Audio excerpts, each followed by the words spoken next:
So ayan guys, tara kain tayo guys. O diba guys? O tara, samahan niyo akong kumain dahil wala akong kasamang kumain. So ayan, wala akong partner ngayon. So ayan, gamot sa high blood. Meron kayo dyan. O diba? Animang guys. So ayan, dala tayo ni Ate DC. Thank you. So ayan, diba?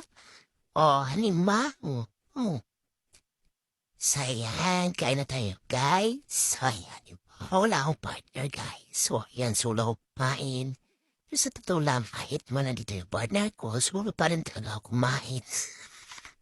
May kanya-kanya kaming kasi sabi nga niya, di daw niya dala yung kaldero. So ayan, kumain ka. Matanda ka na. Diba, masarap magkamay guys. Masarap magkamay kumain. Kasi feel na feel mo yung lasa niya, diba? Ganyan, ganito kumain guys, dapat namumukbang ka, o diba? So dahan-dahan, ganyan kasarap kumain para busog ka. So ayan po guys, Diyos ko, tingnan nyo naman yung mukha ko. Ah, lamon, lamon, lamon.